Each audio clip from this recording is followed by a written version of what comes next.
тірегі баяндамам тақырыбы бірнеше дүниелерге бес тарауға тоқталғым келіп отыр.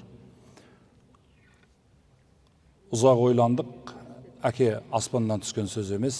Әке ешкімге аса қатты таныстыруды қажет етпейді.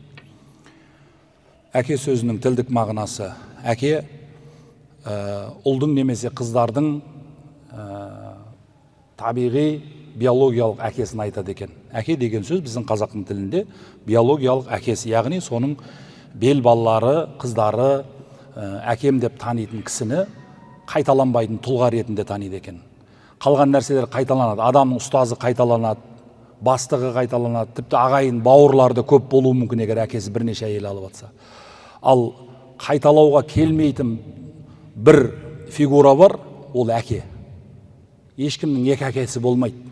Жалғыз ғана әкесі болады. Ол некелі болса да, некесіз болса да.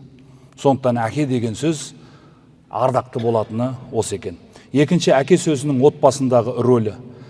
Отбасы ошақтың қасы, Алланың жазуыменен өздерінің ықыласыменен құрылған кішкентай мемлекет. Оның басшысын әке дейді. Ол әке сөзінің отбасындағы рөліне алдыңғы баяндамашылар керемет басымдылықпенен тоқталды. Мен бұл жерге ұзақ тоқтағым келіп тұрған жоқ. Әке тұлғасының қалыптасу кезеңдері. Әке деген бірден салп етіп мынау мұнараның үстінен әке түсе салмайды ғой. Әке ең бірінші оның ата-анасына байланысты. Енді қараңыз, әке қайдан пайда болады? Анау картошка қайдан пайда болады деген сияқты. Әке қайдан пайда болады? Ол ең бірінші дұрыс салихалы ата-аналардан пайда болады. Оның ата-анасы кім? Бұл үлкен рөл атқарады. Екінші, оның тегі кім? Тегі, шығу тегі, нәсілі, өмір сүретін аймағы, жеті ата тегінде баугеспе қарақшы бар ма, қанішер бар ма, зұлым бар ма, сұм сұрқия, алаяқ, су жұқтырмас адам бар ма, немесе батыр, баһадүр, би, шешен бар ма деген сияқты сол дүниелерде оның болашақтағы өміріне әсер етпей қоймайтын бір фактор. Үшінші, оның тәрбиесі. Тәрбие енді міне ата-ананың мектебінде берілетін тәрбие осы кезеңде аса маңызды. Төртінші, оның ортасы. Орта дұрыс болу керек. Енді әке әлі болған жоқ, қалыптасып келе жатыр. Мұрты тебінде бала мұрты шығып келе жатқан кісіге дұрыс орта тауып беру керек. Біз әкелер де, аналар бірігіп, менің балам кіммен ойнап жүр? Терезеден қарап қойш, сәбит кіммен ойнап жатыр екен? Кімнің баласымен ойнап жатыр дейтін тұс осы міне, оның ортасы. Сәбит қанатпен ойнап жатыр ма? Екеуі велосипед айдап жатыр ма? Жоқ, екеуі стакан соғыстырып ойнап отыр ма? Мәселе осы да. Немесе мәшин ойнап отыр ма? Осыны қарайтын оның анасы зер салу керек. Бесінші, дүние танымы. Баланың дүние танымы. Найзағай жарқ ете қалады, түн болады, күн болады, қар жауады, күн суиды, ысып кетеді деген сияқты нәрселердің барлығына оның дұрыс көзқарасы дұрыс болу керек. Діни тұрғыдан, дәстүрлік тұрғыдан.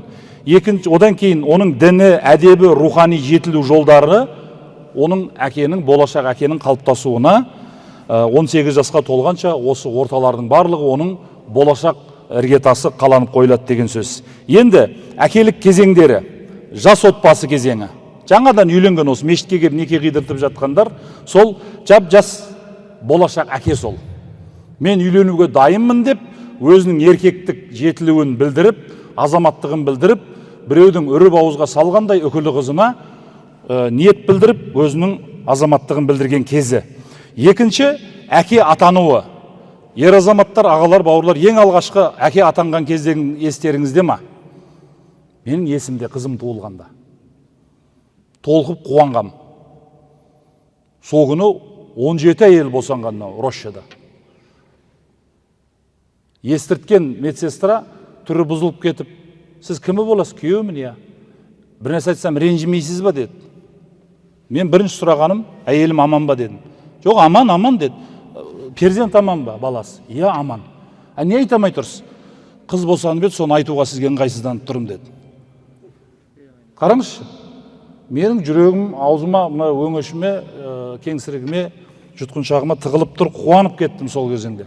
Қуанып, автобуспен келіп ем, қайтарда қуанғаным сонша таксимен қайттым жұмысқа.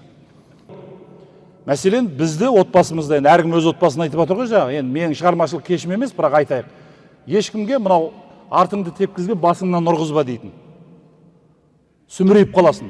Шаш алғанның өзінде басыңды еңкейте берсең, әкеміз көтеріп отыр басыңды, құл боласың ба дейін деп намыстандыратын. Анау ұстарамен шаш алып атқанда. Шаш алып атқанда сүмірейіп басың бүйтіп кетсе, басың көтеріп отыр, құл болады ғой деймін осы деп намыстандырып қоятын.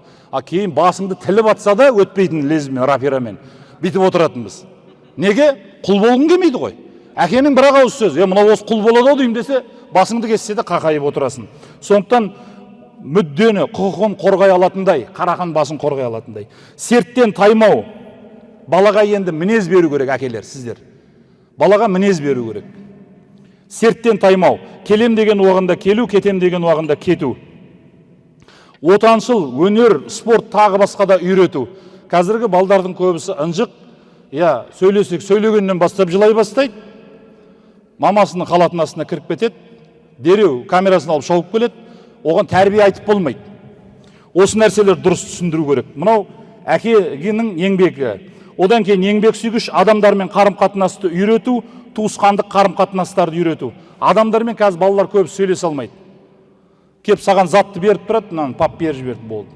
Ол кім, ол әкеп тұрған. Анау мынауға мән бермейтін адамдар көбейіп қалды. Туысқандықты үйрету. Анау көкең болады, мынау нағашың болады. Ана кісі біздің туған ағайын, немере туысқан дегенді түсіндіру әке шеше біздің міндетіміз. Жиын той, қаралы жиындарды өткізуді үйрету. Әкенің міндеті. Той мен жиында ажырата алмайды. Тәбәрік болсын деп кішкентай балдар жап-жас өлімнен нан тоқаш кәмпитті алып жатады. Бұл үйінде тәрбиені көрмегенін білдіреді. Қай жерде дастарханға қолды қалай созу керек, қай жерде не нәрсені асап жеу керек, тәбетпен жейтін тамақ болады, тәбетсіз ауыз тиіп, ілтипаттық білдіретінде дастархан болады. Бұл да әкенің және шешенің міндеті. Жынысына қарай тәрбие беру, өмірлік бағыт бағдар беру, жынысына қарай. Яғни ердің тәрбиесін қызға қылымсуды, бетінің қызартуды, ұяңдануды, биязы болуды үйрететін құрметті аналар, жеңешелер, ол сіздердің міндеттеріңізге жатады. Ал енді ұрпақтың міндеті дегенге мынандай дүниелерді беріпті ғалымдар. Ата-ананы мәңгі құрметтеу, мәңгі дегенді тырнақшаға алып отырмын. Ата-ананы мәңгі құрметтеу. Өсіп алғанша емес, жұмысқа тұрып алғанша, үйленіп алғанша, құданы шақырып алғанша, Шымкенттен ЖК-дан үй алып алғанша емес. Мәңгі құрметтеу, мәңгі дегенге бұл дүние және о дүние кіреді. Тірі болса кеудесі, өтіп жерленген болса қабір сен үшін қадірлі болып қалатын тұлға ол әке. Бұны ұмытпау керек. Және оларға опалы болу дейді. Әке шешенің екеуіне бірдей опалы болу. Опалы болу дегенде әке шешең, мысалға анаңның туыстары аурушыл болуы мүмкін. Кедей болуы мүмкін.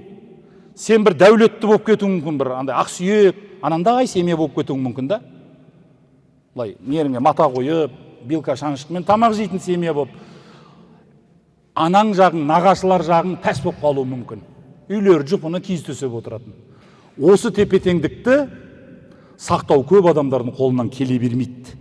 Сондықтан оларға опалы болу деген сөз әке жақ керісінше болып қалуы мүмкін, немесе ана жақ керісінше болған кезеңде ұл мен қыз осы екеуінің арасындағы опалылықты сақтау керек. Қараш, папам, біздің братан пәленше келе жатыр, пәленше нағашым қарады, жүріп келді ана жаман машинамен, алып тастасын машинаны деп айтсаң, анаңның жүрегі жылайды. Ол сені көтерген еді ғой. Кедей болған бауырына анаң кінәлі емес қой. Бұл да перзенттің ата-анаға опалы болу деген сөз анаңның кәрі құлағына ондай қайғылы сөзді естіртпеу керек. Оларға тіл, қол тигізбеу. Тіл тиіп кетеді, болмайтын жерден қол тиіп кетеді, Алла сақтасын. Осы нәрселерден сабыр сақтау. Олардың алдында мәңгі сәбидей болу. Осы принцип қатты ұнады маған. Ішкі қазақ елінен келген 5 томдық Тал бесіктен жер бесікке деген кітаптан алып айтып отырмын сіздерге. Яғни оларға мәңгі сәбидей болу дейді. Енді жаңағы әкесі жоғын Исекең айтып қалды ғой. Егер анасы жоқтар, қазір мен айтам, кімдер анасыз, кімдер әкесіз тұлға болған 5 адамның тұлғады айтып берем. Анаң болса рахат, еркелейсің барып алдына. Кеше Сапарғали имамның анасына Құран оқыдым жұмадан кейін келіп мешітіне. Сөйтіп көңіл айтып отырсам, Сапарғали имам Абдыкайым, иә, анам көп жылдары зағип болып өтті дейді. Сәке, анам сағынып баратын ем, искелейтін ем. Бір түнде тықырлатып, өзі нелерді тықырлатып жүр екен дейді. Сөйтіп, апа не істеп жатсыз деп ем, саған тамақ жылтып берейін деп айтты дейді. Сәкең өзі көзіне жас толып отырып айтты осын. Өзі зағип дейді. Сөйтіп, келініңіз бар ғой, өзіңіз таңдап берген келіншегің бар ғой, жылытады, қойыңыз деп ем, саған тамақ жылтайын деп едім дейді. Табақтар тықырлатып жүр дейді.